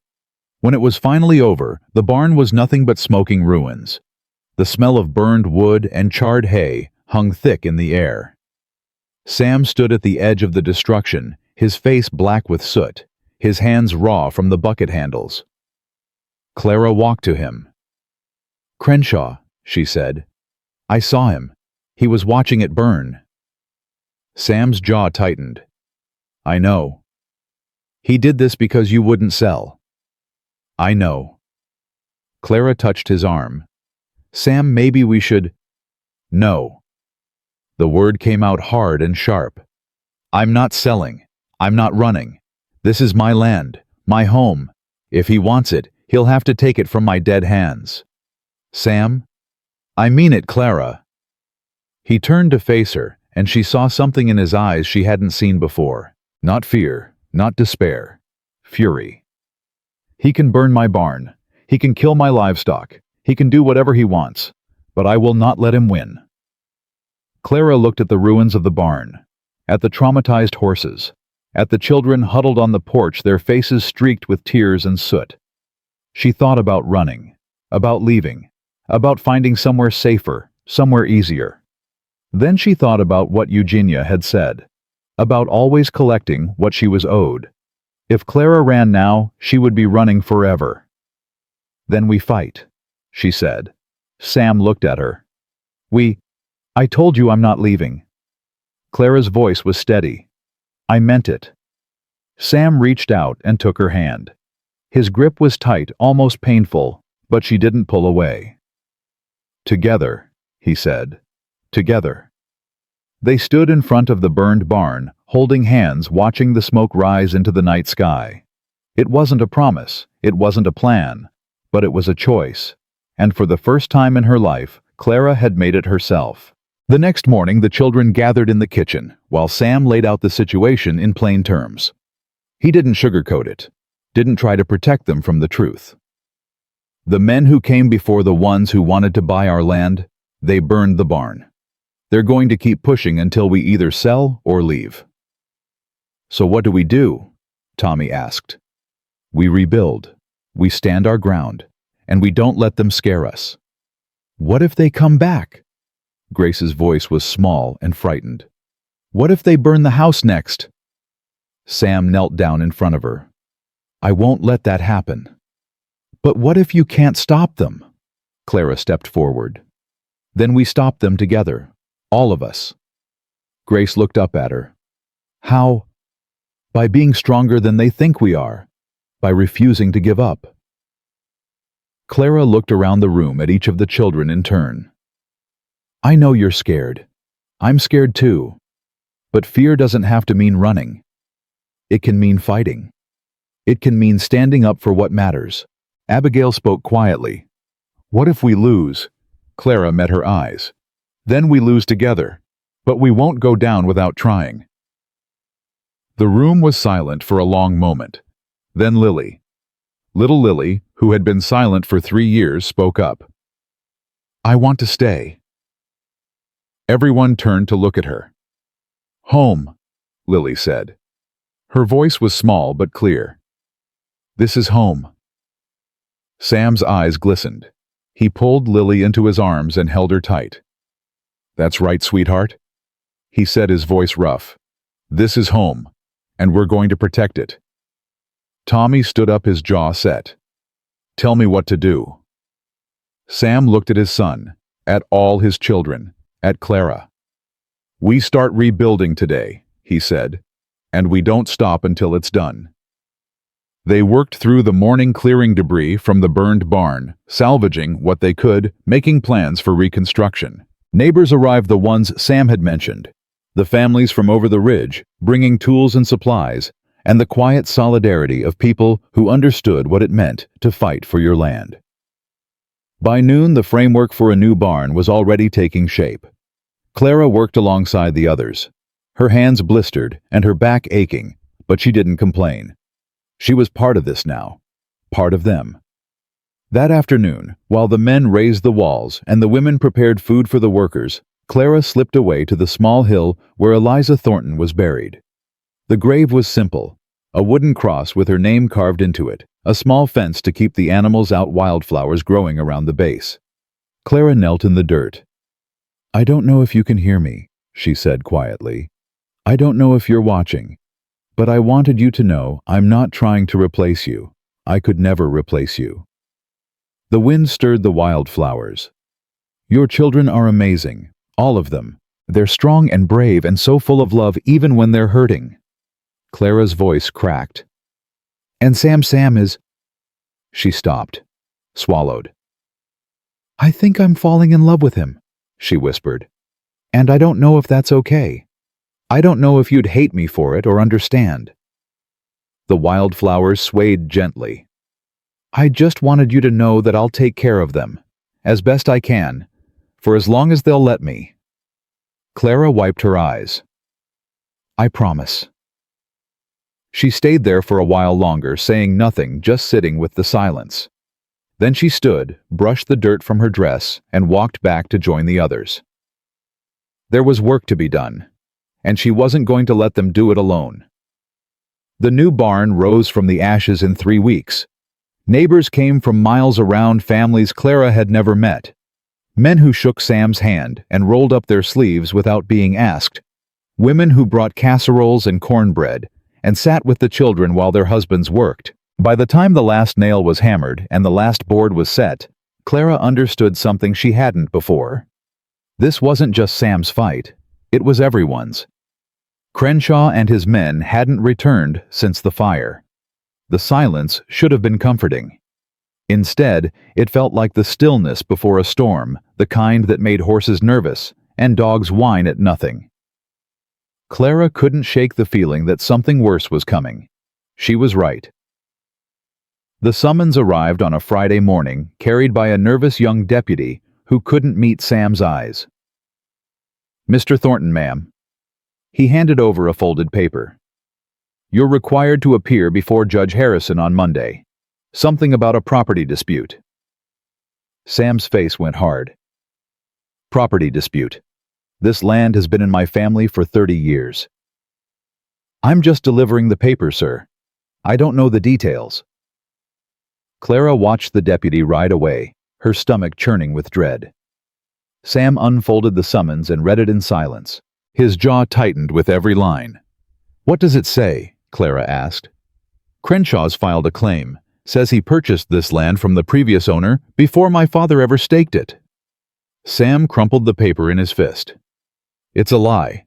My father was the first to settle here. There was no previous owner. Can he prove his claim?" "He doesn't have to. Not really." Sam's voice was bitter. "Judge Harrison is in Crenshaw's pocket. Everyone in town knows it. If this goes to court, we'll lose." Clara's heart sank. "There has to be something we can do." "I don't know what. I have the original deed, but Crenshaw will have documents too, forged, probably, but official-looking enough to fool a crooked judge." Sam threw the crumpled paper onto the table. "He's been planning this for months. The offer to buy was just the first move. When I refused, he burned the barn to scare me. Now he's going for the killing blow. We can't just give up." "I'm not giving up." Sam turned to face her, and she saw the exhaustion in his eyes, the weight of fighting alone for so long. "But I don't know how to win this one, Clara. I don't have money for lawyers. I don't have connections. All I have is this land and my word, and neither of those means much to a judge who's already been paid." Clara reached out and took his hand. "Then we find another way." What other way? She didn't have an answer, not yet, but she would find one. That night, after the children were asleep, Clara sat at the kitchen table with a candle burning low. She had spread out every document. Sam had the original deed letters from his father, records of every improvement made to the land over 30 years. There had to be something. Some detail Crenshaw had overlooked. Some piece of evidence that couldn't be dismissed or forged. She was still searching when Abigail appeared in the doorway. "You should be in bed," Clara said. "So should you." Abigail walked closer and looked at the papers scattered across the table. "What are you doing?" "Looking for a way to save our home." Abigail sat down across from her. "Can I help?" Clara hesitated. Then she pushed a stack of letters toward the girl. Look for anything that mentions the land, how it was acquired, who owned it before. They worked in silence for nearly an hour. The candle burned lower. The house creaked and settled around them. Clara. What was it like being married to someone who hurt you? Clara's hands stilled on the paper she was holding. Why do you ask? Abigail's voice faltered. I keep thinking about what those women said. Your mother-in-law. The things she called you. She looked up, her eyes fierce. How did you survive it? Clara set down the paper and met the girl's gaze. I didn't. Not really. Not for a long time. What do you mean? I mean I stopped being myself. I became what they wanted me to be. Quiet, obedient, invisible. I thought if I made myself small enough, they wouldn't notice me. They wouldn't hurt me. Did it work? No. Clara's voice was soft. It never works. People who want to hurt you will find a way no matter how small you make yourself. All you do is lose pieces of who you are until one day you look in the mirror and don't recognize the person looking back. Abigail was quiet for a long moment. How did you find yourself again? Clara smiled, though it hurt. I'm still looking. But being here with your father, with you and your brothers and sisters, it's helping. She reached across the table and took Abigail's hand. You're helping. Abigail's eyes glistened. I don't want to be like them. The people who hurt you. You won't be. How do you know? Because you're asking the question. Clara squeezed her hand. People who hurt others don't wonder if they're doing wrong. They just do it. The fact that you're worried about becoming cruel means you never will. Abigail nodded slowly. Then she pulled her hand away and picked up another letter. We should keep looking, she said. Yes, we should. They worked until the candle guttered and died. They found nothing, but they kept looking anyway. The confrontation Clara had been dreading came 2 days before the court date. She was hanging laundry behind the house when she heard the carriage. By the time she walked around to the front, Eugenia Crawford was already stepping onto the porch, Violet trailing behind her like a shadow. There you are. Eugenia's smile was sharp as a blade. I was hoping we could talk. We have nothing to talk about. Oh, but we do. Eugenia walked closer, her heels clicking against the wooden boards. I've heard about your little legal troubles. Such a shame. This is a lovely piece of land. Clara's hands clenched at her sides. What do you want, Eugenia? Straight to business. I always appreciated that about you. Eugenia's smile didn't waver. I want you to leave, tonight. Pack your things and disappear. Why would I do that? Because if you don't, I'll make sure you regret it. Eugenia's voice dropped, losing its false sweetness. I have friends in this territory, Clara. Important friends. The kind who can make life very difficult for a woman with no family, no money, and no reputation. I'm not afraid of you. You should be.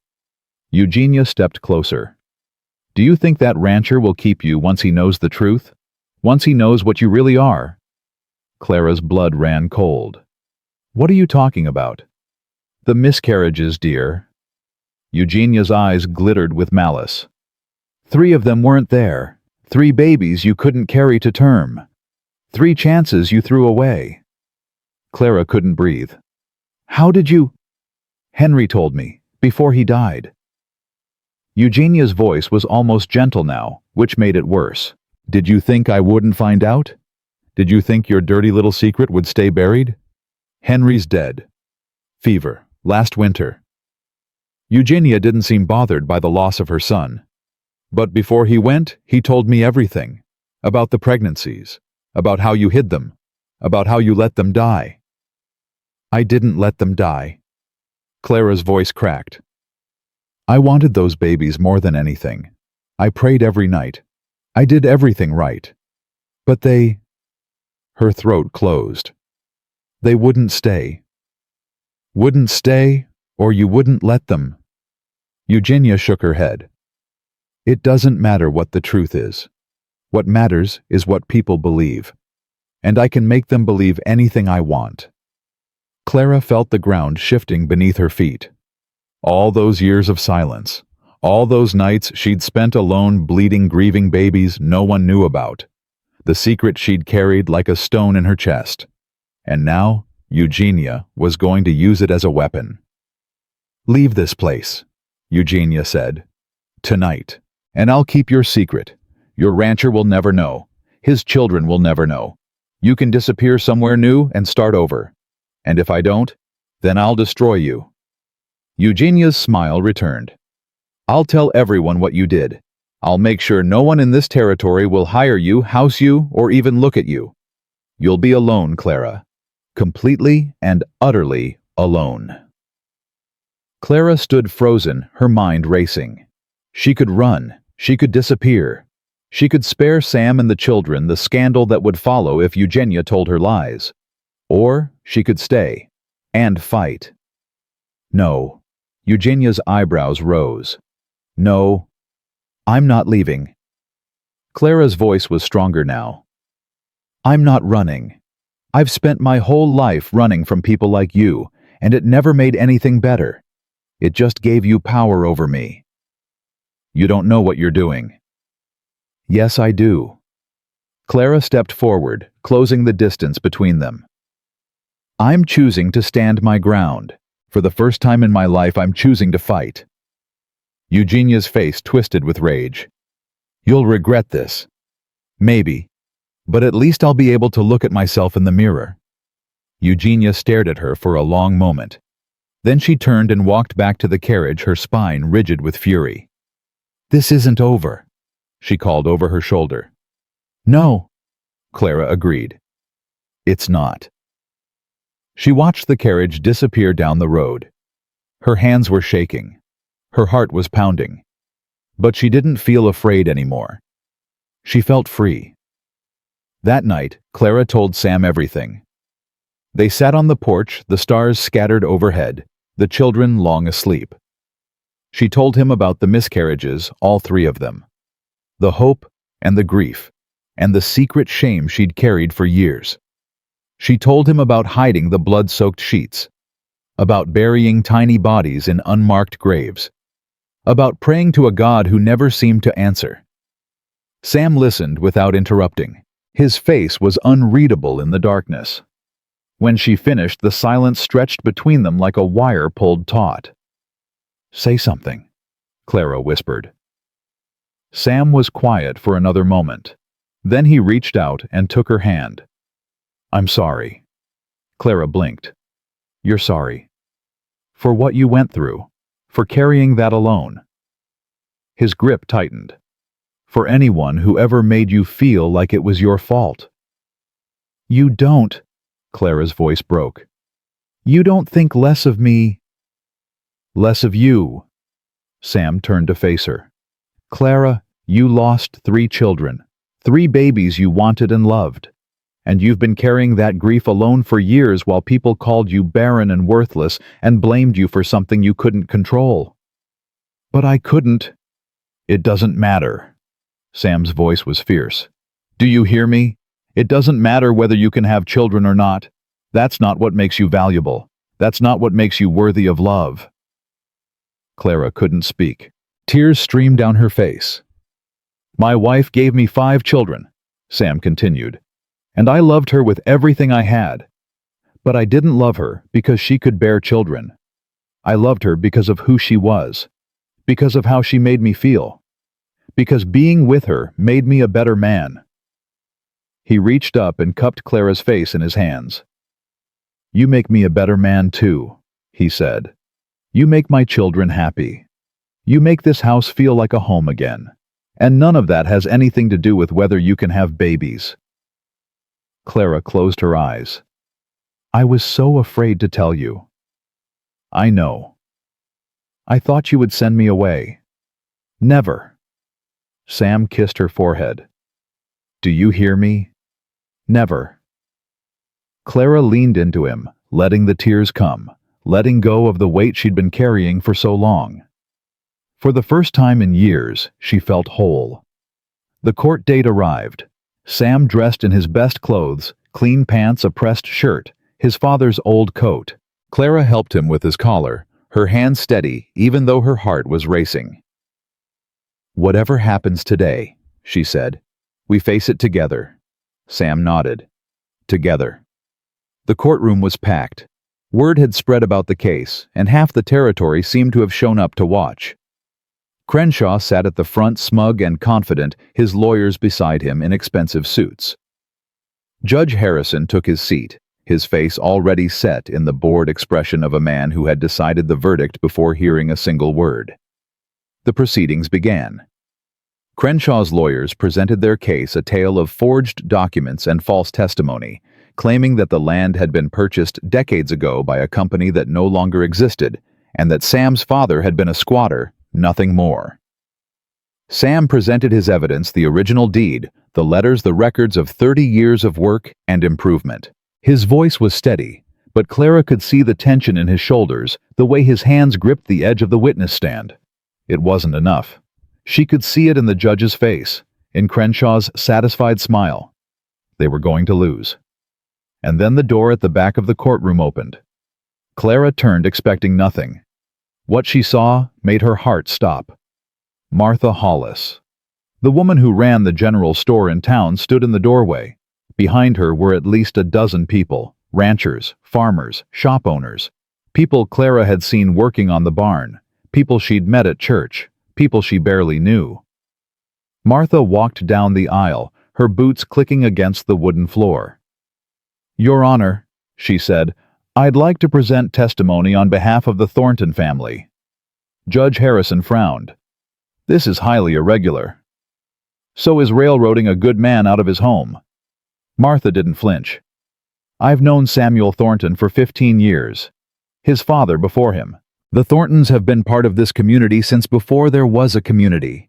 They've helped their neighbors through droughts and fires and hard winters. They've given more to this territory than they've ever taken." Crenshaw stood up. "Your Honor, this is—" "Sit down." Martha's voice cracked like a whip. "I'm not finished." She turned back to the judge. "Every person in this room knows what's happening here. Silas Crenshaw wants that land, and he's willing to lie, cheat, and burn to get it. We all know it. The question is whether this court is going to help him do it." The courtroom erupted in murmurs. Judge Harrison banged his gavel. "Order, order." Martha wasn't done. "I have here signed statements from 23 residents of this territory, all testifying to the Thornton family's rightful ownership of that land. I have records from the Territorial Land Office showing that no claim was ever filed by any company before Samuel Thornton's father staked his homestead." She slapped a stack of papers onto the judge's bench. "And I have witnesses who will swear under oath that they saw Silas Crenshaw's men setting fire to the Thornton barn 3 weeks ago." The courtroom went silent. Crenshaw's face had gone pale. His lawyers were whispering frantically. Judge Harrison looked at the papers, then at Martha, then at Crenshaw. For a long moment, no one spoke. Then the judge cleared his throat. "In light of this new evidence," he said slowly, "I am dismissing the claim against the Thornton property. Mr. Crenshaw, I suggest you and your associates leave this territory before I find reason to press charges." The courtroom exploded. Clara felt Sam's arms around her, lifting her off her feet. The children were shouting, crying, laughing all at once. Neighbors were shaking Sam's hand, slapping his back, embracing Clara like she was one of their own. Because she was. She was one of them now. Through the chaos, Clara caught Martha's eye. The older woman smiled and tipped an imaginary hat. "Thank you," Clara mouthed. Martha shrugged. "That's what neighbors are for." Outside the courthouse, Eugenia Crawford was waiting. Clara saw her standing by the carriage, her face twisted with fury. Violet was nowhere to be seen. For a moment their eyes met. Eugenia opened her mouth to speak some final threat, some parting cruelty. Clara didn't give her the chance. She walked past her without a word, without a glance, without acknowledging her existence at all. Because Eugenia Crawford didn't matter anymore. Nothing she had said or done or threatened mattered. Clara had a family now, a home, a future, and no one was going to take that away from her. That night, the Thornton Ranch was filled with celebration. Neighbors came and went, bringing food and drink and laughter. The children ran wild high on sugar and excitement. Even Tommy cracked a smile, though he tried to hide it. Late in the evening, when the guests had finally gone and the children had collapsed into bed, Sam found Clara in the garden. She was standing among Eliza's wildflowers, looking up at the stars. "What are you thinking about?" Sam asked. Clara smiled. "About how strange life is. A month ago, I was being sold in a town square. Now I'm here." Sam stood beside her. "Any regrets?" "Not one." She turned to face him. "You. Just one." Sam's voice was soft. "That I didn't find you sooner." Clara's heart swelled. "Sam. I love you, Clara." The words hung in the air between them, simple and true. "I know it's too soon," Sam continued. "I know we've only known each other a few weeks, but I've spent 3 years alone wondering if I'd ever feel this way again. And now that I do, I don't want to waste any more time." Clara reached up and touched his face. "I love you too." Sam's smile lit up the darkness. "Then stay," he said. "Not as a housekeeper, not as a helper, as my wife." Clara's breath caught. "Are you asking me to marry you? I'm asking you to be part of this family, officially, permanently." Sam took her hands in his. "I'm asking you to let me spend the rest of my life making you happy." Clara didn't have to think about her answer. "Yes," she said. "Yes." Sam pulled her into his arms and kissed her under the stars, surrounded by wildflowers and the scent of the earth.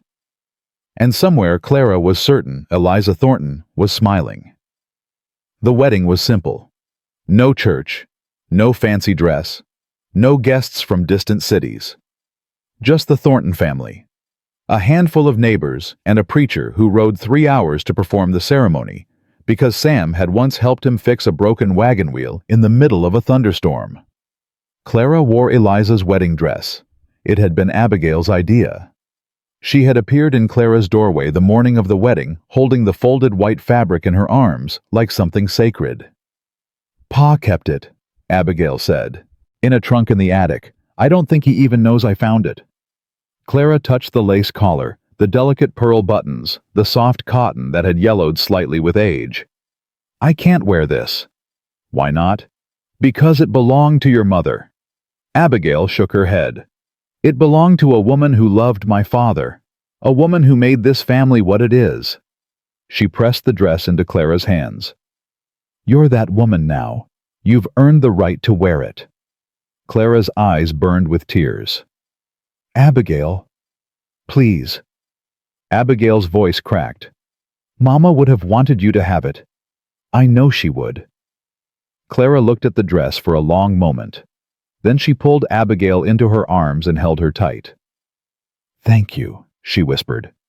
"Thank you for letting me be part of this family." Abigail hugged her back. "You already were." The ceremony took place in the garden among Eliza's wildflowers, with the mountains rising blue and eternal in the distance. Grace scattered petals down the aisle. Ruth read a passage from the Bible in her clear, steady voice. Tommy stood beside his father as best man, trying hard to look serious and mostly succeeding. Lily held Clara's hand during the vows, her small fingers warm and trusting. And when the preacher pronounced them husband and wife, Sam kissed Clara with such tenderness that she felt something inside her break open, all the walls she'd built, all the defenses she'd constructed, crumbling away like they'd never existed at all. She was home. Finally, truly home. The first year passed like a dream. Spring brought wildflowers and new calves, and the sound of children laughing as they chased each other through the tall grass. Summer brought long days of work, and longer evenings on the porch watching the sun sink behind the mountains while fireflies blinked in the darkness. Fall brought the harvest, the whole family working side by side to bring in the crops. Their hands calloused and their backs aching, but their hearts full. Winter brought snow and cold, and nights huddled around the fire telling stories and sharing memories and building something new from the pieces of something old. Clara learned the rhythms of the ranch. She learned which horse was gentle enough for Lily to pet and which one would bite if you turned your back. She learned how to predict a storm by the way the chickens behaved and how to tell a good melon from a bad one by the sound it made when you tapped it. She learned that Tommy talked more when he was working with his hands and that Ruth needed quiet time after dinner to process everything she'd observed during the day. She learned that Sam still visited Eliza's grave every Sunday morning, rain or shine, and that he always came back with red-rimmed eyes and a peaceful expression. She never asked what he said to her. She didn't need to. And she learned slowly and painfully and beautifully what it meant to be loved. Not the desperate, grasping love she'd tried to earn from Henry. Not the conditional, performance-based love her parents had withheld. But real love. Steady love. The kind that showed up every day in small ways and large without keeping score. Sam brought her coffee every morning before she woke. He rubbed her feet at night when she'd been standing too long. He listened when she talked and gave her space when she needed silence. He never raised his voice, never raised his hand, never made her feel small or stupid or worthless.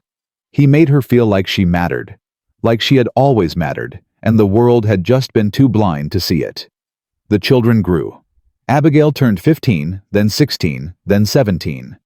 She grew taller, more confident, more beautiful. Boys from neighboring ranches started finding excuses to ride by, and Sam grumbled about it constantly, which made Clara laugh and Abigail roll her eyes. "Pa, I'm not interested in any of them," Abigail would say. "Good. Keep it that way until you're 30. Pa. 40. Pa." But Clara saw the way Abigail looked at the Peterson boy, the one with the shy smile and the gift for gentling wild horses. She saw the way they found reasons to stand close to each other at church socials, the way their hands almost but not quite touched when they thought no one was watching. She didn't say anything. Some things a mother had to let unfold on their own. Tommy grew into a young man broad-shouldered and serious with his father's quiet strength and his mother's kind eyes. He took over more and more of the ranch work, and Sam started talking about building a second house on the property, something Tommy could have when he was ready to start a family of his own. "Not that I'm pushing," Sam would say.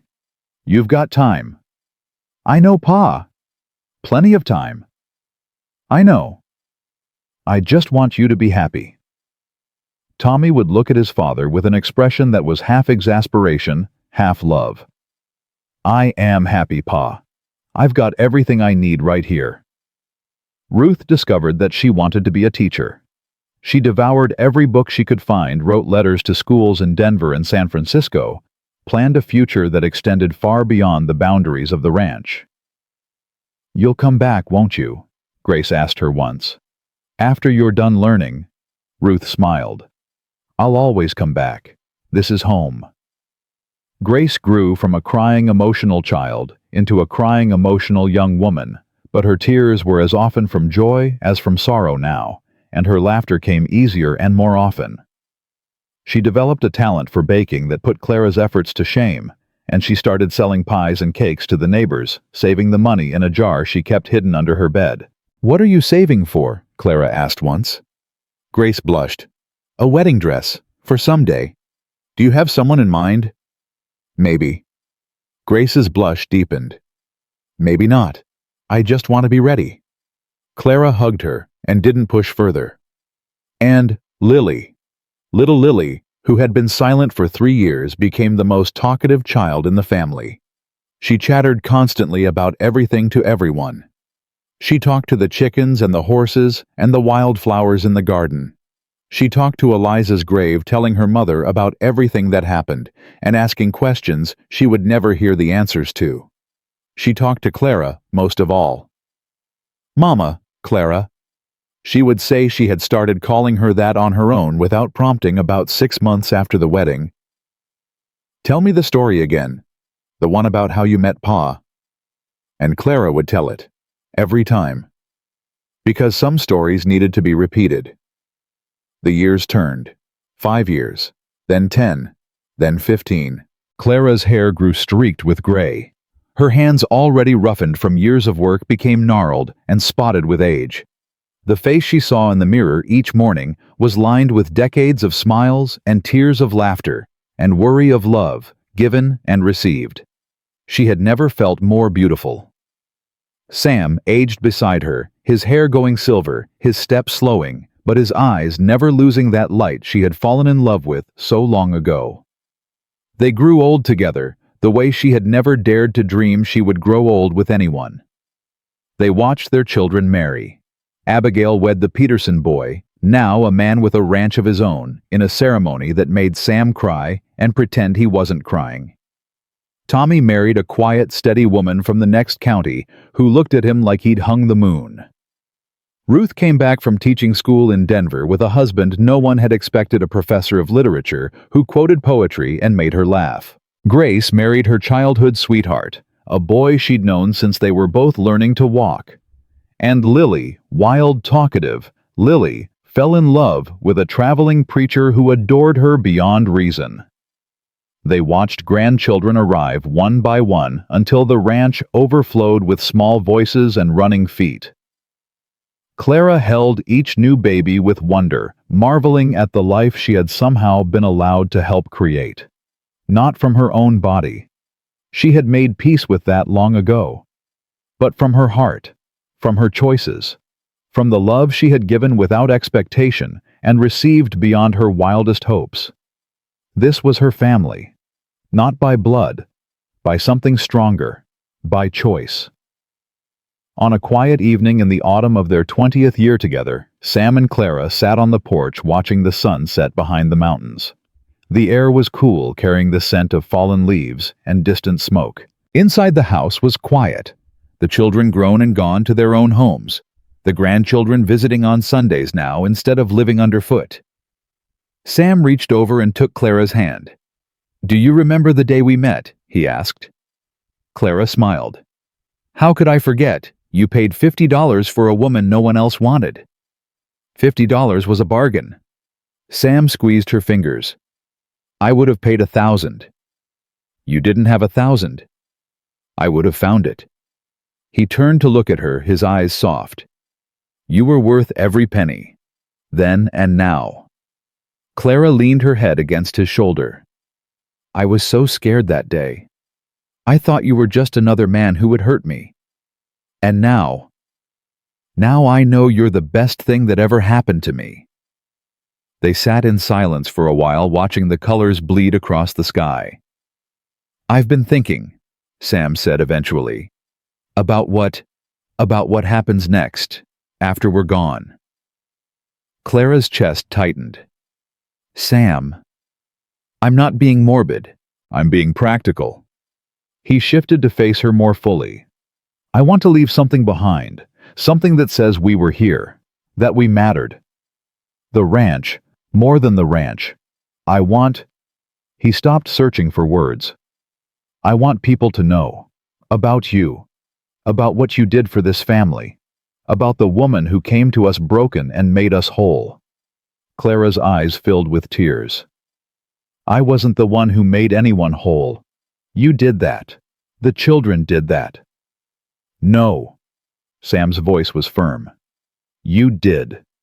You walked into our lives when we were drowning and you pulled us to shore. One by one, day by day. You never gave up on us, even when we gave you every reason to." "I couldn't give up." Clara wiped her eyes. "You were mine. All of you. From the first moment I held Lily's doll, you were mine." Sam pulled her close and kissed her forehead. "I want to put up a sign," he said, "at the edge of the property. Something travelers can see as they pass." "What kind of sign?" Sam was quiet for a moment. Then he said, "Something about love. About what it means to choose someone.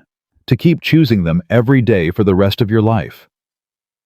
Clara thought about it, about all the years, all the struggles, all the moments of doubt and fear and overwhelming joy. "How about this?" she said softly. "Not for sale, because sometimes love means standing firm when the world tries to knock you down." Sam smiled. "That's perfect." They carved the sign together, working side by side the way they had done everything for 20 years. Sam cut the wood.